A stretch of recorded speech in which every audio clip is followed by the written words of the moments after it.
This PCS2. This guy is doing insane content and I want to see this. I watched one of his videos and I love them, bro. This guy's content is fire. I want to see this. The following is satire and journalistic in nature. All images and media have been sourced from places of public record. Names of individuals mentioned in this video meet the criteria of public figures. Wait. He has to do this so they don't cancel his video. This video meets the criteria of legal fair use and those of YouTube's guidelines. However, Austrian major tournament footage is via blast player pictures and statistics sourced from HLTV or contextual tournament footage via ESL, PGL, StarLadder. This video does not endorse any personal attacks on any individual involved. Behave yourselves. Probably got threats for making the last video about Falcons. What did I tell you? 1xBet sponsoring every major and every tournament. Here. Saudi Arabian esports club Falcons and their Counter-Strike rosters are one of the most expensive teams in all of this. Yeah, that's the video I want. Well, watch from it. The pay-to-lose esports team.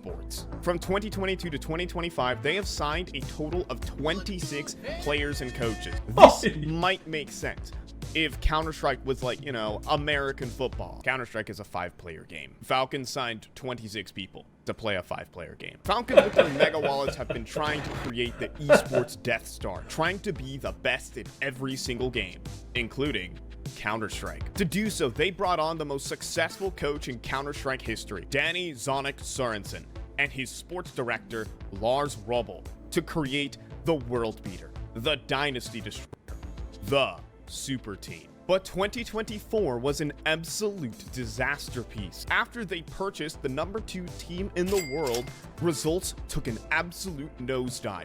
They failed to qualify to both world championships, the Esports World Cup, and were losing to bad teams, awful teams, even dead teams. So in 2025, it was time for change. In the offseason, the entire roster gets thrown out. Falcons management say they want to win from day one, no matter the cost. So they would complete the most expensive player transfer in esports history, spending $6 million to purchase 3 players from Norwegian organization Hero. Bro, imagine this. Imagine spending $6 million on this. How blinded do you have to be?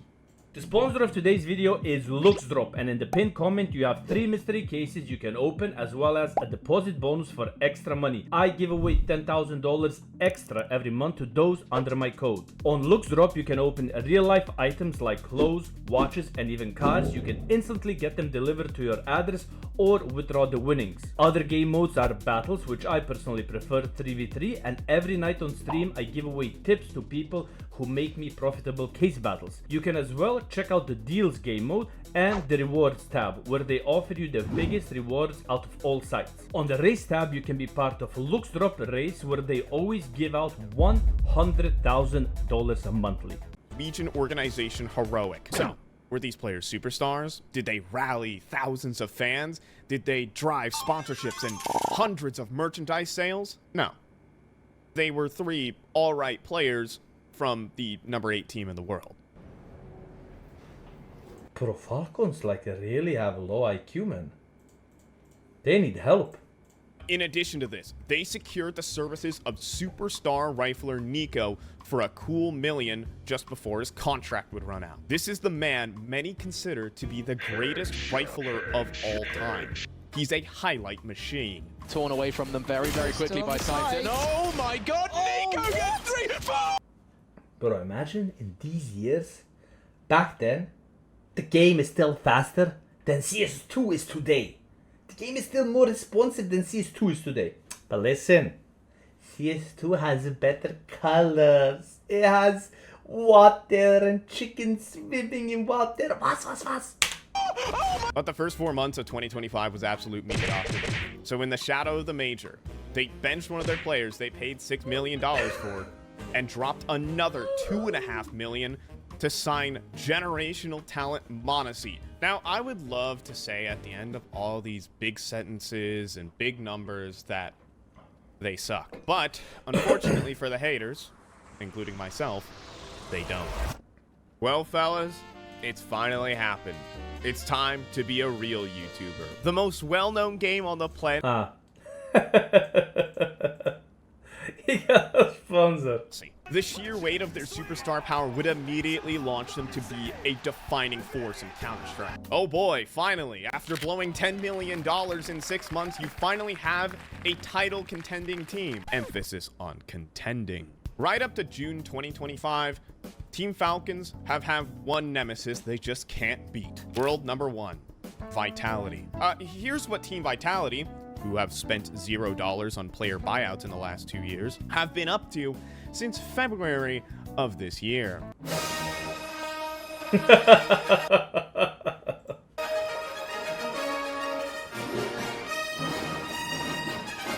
Since February, Team Vitality have literally won every single event they have entered. But all this means nothing in the face of the Counter-Strike World Championship, the Blast TV Austin Major. And that's where Team Falcons are here to make their stand. Every time they've taken on Team Vitality, it has gotten closer and closer. The entire Counter-Strike world is salivating over a Team Vitality versus Falcons matchup. It would be the major grand final to end all major grand finals. But first, Falcons have to make it there. The Blast TV Austin Major is going down in Texas. 32 teams from around the world and of various different calibers have qualified. The tournament itself is segmented into 3 stages. Stage 3 of the tournament already has the top 8 teams in the world waiting. Stage 2 contains number 8 to 16, and Stage 1 contains the rest. Oh, including Heroic, who, after having their entire team bought out by Falcons, were able to rebuild another contender from scratch.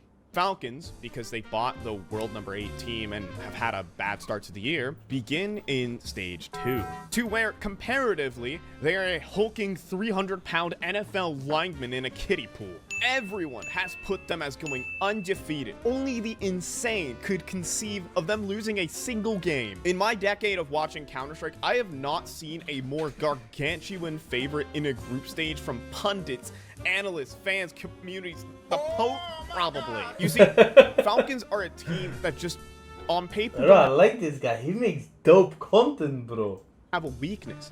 If the tactics struggle, the sheer star power of Nico and Monesy will carry them through any game. In the minds of many, they could just throw out their playbook and bully the other 15 teams in this stage with just raw skill. Bro, it should work like that on paper.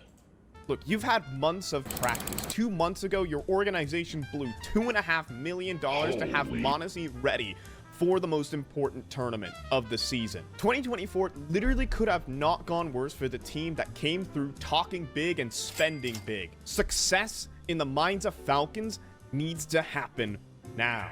So, for the Falcons, it's time to not be the laughingstock of Counter-Strike. Stage 2 begins and Falcons match up versus the youngest and most inexperienced team of the entire major. Bro, Nipple, who was removed from Navi for like I chilled with him in Malta.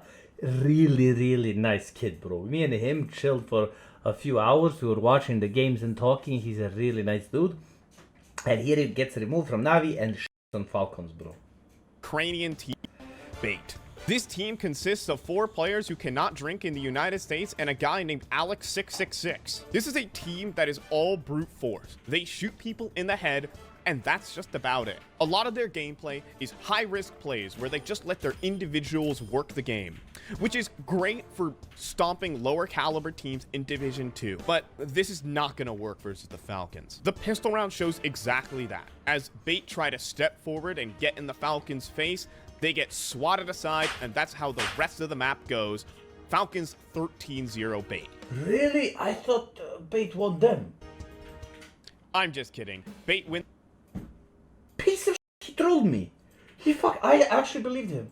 In the next round with a risky purchase of SMGs, and Zonic calls a timeout. But that doesn't stop Bait from continually smashing through the defense. Bait even have some of their own tactics, where a Tricked me, bro. beautiful grenade lineup connects onto Kicksam. Bait then stay patient in the 4 versus 4. Falcons begin to worry about too many different angles. Congratulations, Bait, a team outside of the world top 20, has just outplayed the second best team in the world.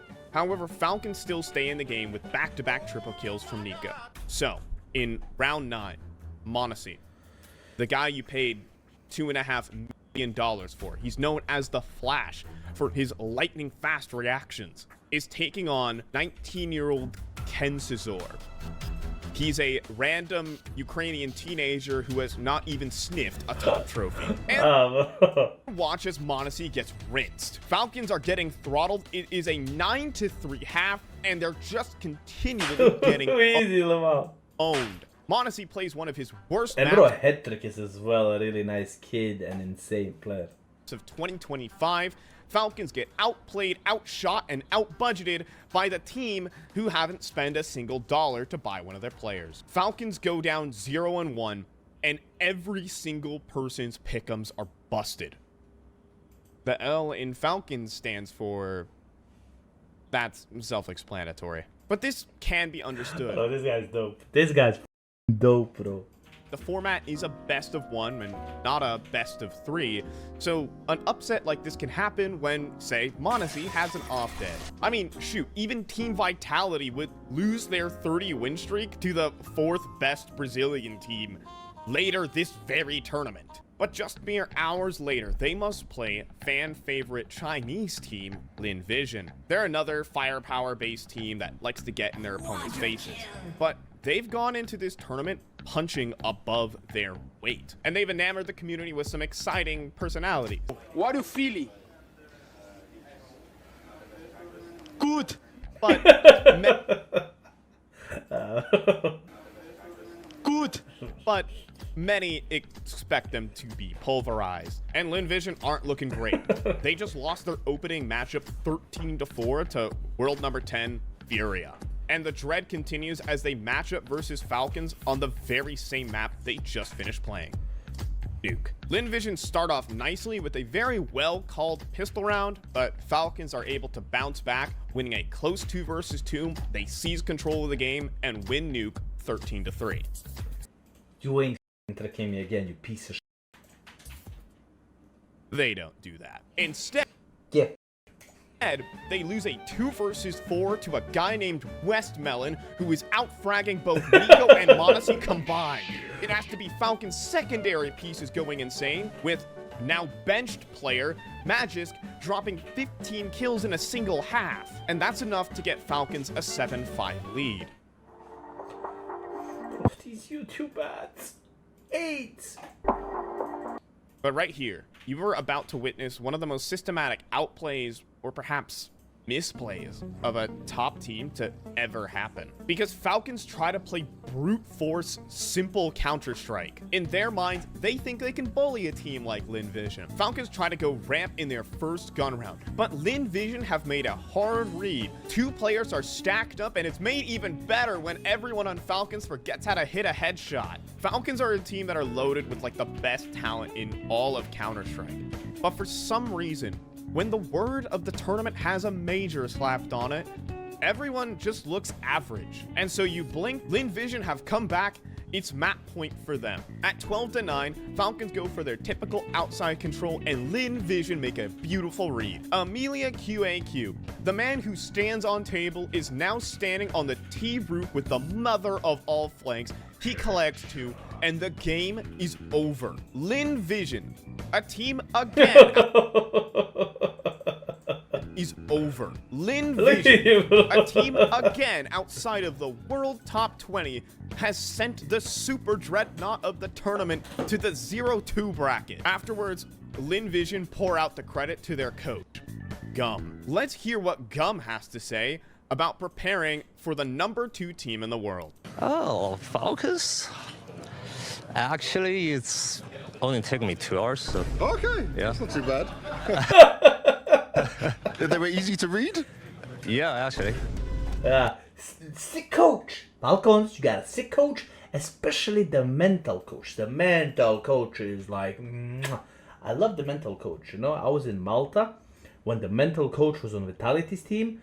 Thank God he's not there anymore, but he was on Vitality's team, that mental coach, and he had a bag, his bag on a chair. MPL came to sit down and just put the bag next to the chair. This 50-year-old whatever he is comes, like you know, Karens, like a Karen. He gets his bag like this, and he stands and looks at MPL. MPL is like, and he's like, my bag was there. And MPL gets up, and the guy puts the bag down on the chair and leaves again. And I'm like, who the f is this? Imagine being a 50-year-old and being that type of disgusting. Coach Zonic. We just went and sat on a different place, but imagine coming to there and doing shit like that, like. Is the most But I accomplished couldn't do that because they would kick me from the event. coach in Counter-Strike history. He has won 5 major championships, forged the Astralis dynasty, and revolutionized how the game is played. And I am here to tell you that he got outplayed by a guy named Gum. So to the shock and awe of 100% of all Counter-Strike viewers, Falcons have fallen to the 0-2 bracket. But still, a lot of people think they can still make it. And state that what was If this guy thinks he can make it, this guy here, he's against Gamba. This guy here, he's against Gamba while being paid by Gamba for every event he does. But he's against Gamba. I don't like Gamba, but please, Gamba, can you pay me my salary at the major? Yeah, pimp, we got you covered. Okay, no problem. I'm against Gamba. Please, no Gamba, guys. Saudi, can you guys send me some money as well? Yeah, pimp, we got you covered. Okay. I believe in all rights, for all human rights, and no Gamba. Gamba, Saudi, did you send the money already? I need the salary. we've seen so far from Falcons have been abysmal, but they'll still make the next stage. They'll still make the playoff. And they're not unfounded. Today was one of the worst days in Monesy's entire career. This cannot happen again, especially as Falcons are now entering into the best of 3s. Now these shitter teams have to win 2 maps versus them to pull off the upset. But in the bottom of the barrel elimination game, Falcons draw a formidable opponent. International team OG have also fallen down 0-2.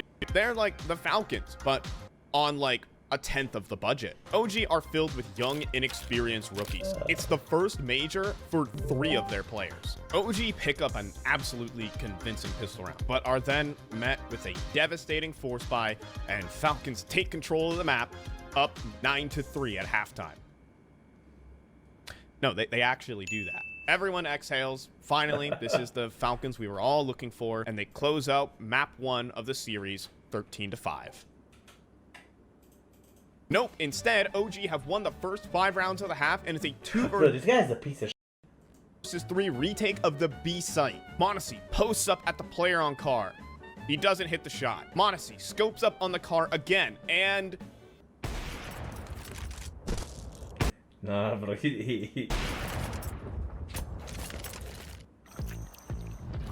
Bro, this guy's a piece of doesn't hit the shot, which allows Buzz to flank through middle and take out Monesy in the back. But it's okay.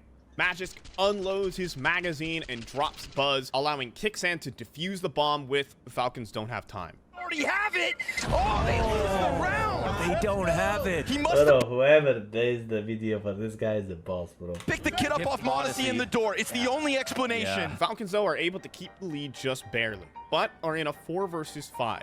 So they gamble to the B site, and they gamble correctly. The B side of Dust 2 is simply iconic. It is the birthplace of Rush B Sukabliat. But typically in professional play on Dust 2, you call a B side attack when you think there is only one defender on the site itself. If there are 2 players, however, the site itself becomes quite difficult to break through. And if there are 3 players in position, call it done. You're not getting out onto this site. Falcons have 3 players on the B side. This round should be over. About some kind of a mid-walkout. Magisk, not this time. Nothing. Shot missed again for Monesy. Oh my god. He's at least into the cover. Oh my god. It's all good. Unk is once again putting up the digits. 4-time major winner Magisk, now the perennial bottom fragger, has a B site holding him, and the score is now 11-11. Round 23. Winner gets map point. Nikados, the guy touted as a budget Zywoo, because most people think he's a better rifler than an actual sniper, is taking on perhaps the best sniper in the world. So how about he just diffs him in the straight head-to-head? OG have map point and Monesy. In the final round of regulation, has a chance to get an extremely impactful kill to tip the scales and force overtime versus a team they should have stomped. Of this defense again, and he misses. I was about to say. Who are we watching? Okay, but it's all good. He hits the follow-up shot and creates a 2 versus 4 situation. $10 million is retaking the A side of Dust 2 versus some major rookies and leftovers. But don't forget about budget Zywoo. But what happens if this catwalk gets held? They don't have utility. Nikodov sitting on the angle. Slays kicks in. Nico up next. Double from Nikodov. And another double still yet to go. 3. It's a 1v1 against Monesy.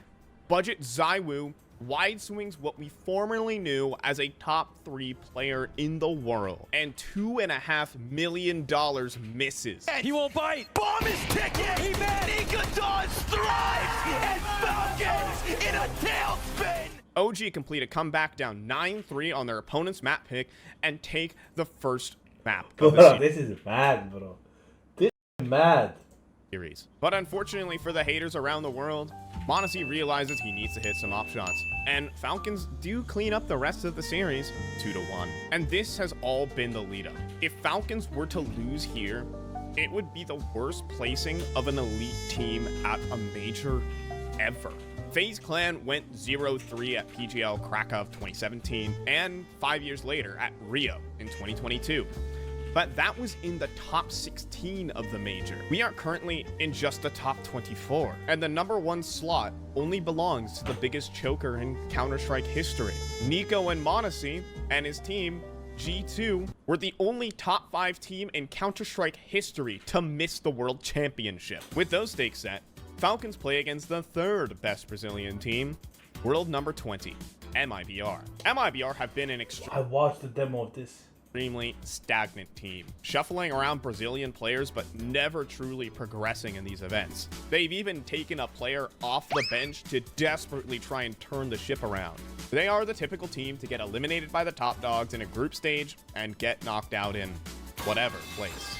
It is looking like that's exactly what's gonna happen. MIBR pick Ancient and get the soul knocked out of their body by Danish duo Tessus and Magist. And Pimp, our little punching bag, echoes the sentiment of everybody with, I think it's fair if they head into Momondo.com right now and start picking up flights. "Hi guys, The f did he say? everybody with, I think it's fair if they head into Momondo.com right now and start picking up flights. Hi guys, MIBR are up 10-2 on Nuke and are hitting ungodly highlights on the Falcons. So here's one of the dumbest clutches out there. So Brennan is scrambling, flanks Nico while full running and gunning in the 1v3, but he misses the bomb. He's scrambling, looking on the floor to try and defuse it, and Kixan has a wide open shot on him, and he completely whiffs. And after 3 fake defuses, Brennan sticks the bomb while fully blind from a Monesy flashbang. It's absolutely awesome. The map ends 13-9 and I didn't watch that. What the f? Bro, this is some premier level. scrambling, looking on the floor to try and defuse it, and Kixan has a wide open shot on him, and he completely 6 million for this? 6 million for this? Bro, I'll do this for free. Bro, listen, Falcons, I can be doing this for free, bro. Like, why are you paying for this? whiffs. And after 3 fake defuses, Brennan sticks the bomb while fully blind from a Monesy flashbang. It's absolutely awesome. The map ends 13-9 and MIBR steal Nuke off the back of their individuals just being better against a team that paid $10 million for their individuals to just be better. So that moves us to an absolutely legendary map in Counter-Strike history, Inferno, to where MIBR outplay Falcons in every single T-side round. There is no random chance or any stupid, ridiculous clutches. MIBR every time hit the correct site, find the weakness. I mean, look at this mid-round read. Falcons have a 2 versus 3, and MIBR make the unbelievable call to walk through 2 smokes into enemy territory and loop around the world into the A site. They don't even win this round, but holy hell, they had a chance to win the coolest round of the major. And then they can also get away with highlights like this. Oh, and it's a plus safe holding that still up. It's too easy. Nico Kovac. The name Falcons is synonymous with him. He is the Falcons' most prized possession after spending years chasing down a contract with him. This is his team. He joined this roster because they would build a championship contender around him. He has 2 kills in the first half of play, but Falcons will drive a comeback, while Nico drags behind them like an anchor. Everyone is stepping up with monster impact. That is, until this map's main character steps in. It's 11-11, and Brenizin, or just Breno, was a huge prospect in the last few years of Brazilian Counter-Strike, but has been frequently traded out on this MIBR team. He sat on the bench for 6 months at the end of 2024. MIBR were looking to sell him, but he had no buyers, and eventually MIBR needed a replacement, so he stepped back in off the sidelines. And I'll be real, sometimes he doesn't frag hard or make the best decisions, but he plays this game with absolute fire. Down, gotta be planted. Yeah, Breno, the unknown entity, walks through. Molly should spread. Oh, is there a gap? Can he slink through? He's actually going through. He's ahead of the timing. Where's the cover? Monesy goes down. A double from Breno. The rookie steps up at 11-11. MIBR have one chance to do it. But in the B site post plant, Monesy picks Breno at the bottom of Banana. And that gives MIBR a literally 0% chance to win this 3v5 retake on the B-bomb site. Via B-trams or smart backwards off Twitter, there have been 80 times where it has been 3 defenders versus 5 attackers and the bomb planted on the B side of Inferno. The defenders have won 0 times. And this round will make failure number 81. Inferno is going to overtime, and Nico shows utter relief. He just got 5 kills in 24 rounds and somehow didn't lose. Of the 1,200 maps of LAN Counter-Strike Nico has played in his decade-long career, that 24-round stretch was in the 99th percentile of his worst games of all time. So, overtime devolves into a slugfest. It's players shooting through smokes, running entry kills, and ballsy flanks. Falcons have a chance to put down the uprising, but get bodied on the B site for like the 10th time to send this thriller elimination game into double overtime. MIBR go up 17-16, but 2... Oh, bro, the guy's making such a nice video. Why you pause it with ads, bro? To back beautiful calls from Team Falcons completely box out the Brazilians from their bomb sites, and it's series points for the $20 million team. Falcons are one round away from winning the series and matching up versus a hyped up FaZe clan, a game that would be AAA cinema, and perhaps even better, avoid what would be a calamitous embarrassment, or on the flip side, put the cherry on top to years of Falcons misery. So round 36 begins with Exit getting zapped through a smoke. They slowly reclaim the map control and select the correct target, the weak B bomb site. Falcons walk in essentially without a shot being fired. The 7 digits of doom are punched in, and perhaps MIBR's ticket back to Brazil. Just imagine what Exit has to do as he sits on the sidelines and watches Dread approach him for a full 2 minutes. All his teammate Insani can do is pound his fist on the glass of the bomb site. He is smoked out and then even dispatched up. It's a 3v5 retake of the B bomb site of Inferno. Of the 81 times a team has been in this exact situation, 0 teams have succeeded. Many teams would instantly save, but MIBR cannot. The Twitch chat is a wall of GGs. Everyone thinks it's over. This is the position MIBR find themselves in. 2 players are arriving from the CT spawn, and Brenizin is charging up Banana. He's facing off versus 2 players, Tesses and Monesy. There is nothing else Brenizin can do. Lose this round and he probably goes back to the bench. He must go forward. But for some reason, whether it be communication or maybe the joy of the win being right in front of them, Falcons make a mistake. Tesses swings wide onto Brenizin and gets rocked. But this is still so over. With 20 seconds left on the bomb and Monesy scoped onto Breno with an AWP, Monesy hits the easy shot, Breno goes down, it's a 2 versus 4, and the game is over. Falcons matchup versus FaZe Clan in the 2-2 bracket and done. Well, nice try, man. Nice try. Well, that should have happened. Instead, Monesy overflicks on the easy shot, misses, and then dies. This compromises Kixan, who was forced out of his position earlier. He has to make a decision on low HP. Either wait for Brennison to land 1 bullet on him, or try and surprise the player in CT. This leaves the remaining 2 players stuck in a single corner at the back of the site. And first at bat is Nico. Look, Nico's a one-tap machine. He can show up and turn this round on its head. Brennison absolutely erases him. This leaves Magis in the corner in a 1v3. That is simply impossible for even the best players in the world to pull off. And so for continuity's sake, here is the entire $20 million choke. Possible. The B site lost.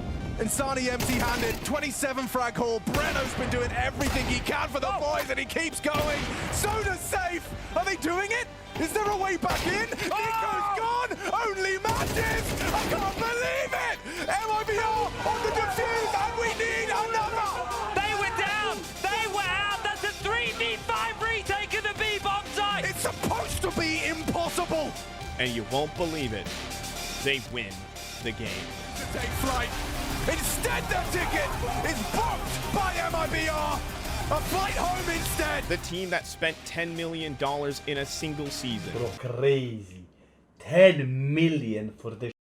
The team that bought their slot at the major. The team that was supposed to end the Vitality dynasty has been eliminated not in 2nd place, but in 20th place. Falcons would be thousands of miles away watching from home as Team Vitality would inevitably lift the trophy at the Moody Center in Austin, Texas. As of recording, Falcons have just dropped another $2 million on Kid Prodigy Q-Scan. In addition to that, they are creating an academy team to foster the next generation of the Falcons. Falcons will win one day.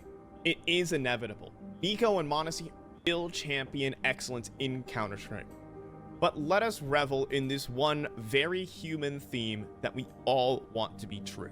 Money can't always buy success. Thanks for watching. Bro, I don't know. For me, I hate watch Falcons. When there's something happening, I hope they lose because of what this guy just as well said. Like, they're just buying their way to the top. And I don't enjoy that. I don't enjoy watching that. I don't feel any passion there, you know. They just see the best players everywhere. Let's buy, put them all together, you know. If it was like more like they built something up, like Ents was building up with Snappy and them, and then from nothing they make something, that would be like, wow, you could fuck with that. But it's hard to fuck with something that they're just buying people and just like stacking them and like, guys, go win, go be the best. Like, you need another 2 million, bam. You need now we're gonna remove Testis, you need another 2 million. Okay, let's go buy Zaivu. Now you can win. You know, I don't fuck with that.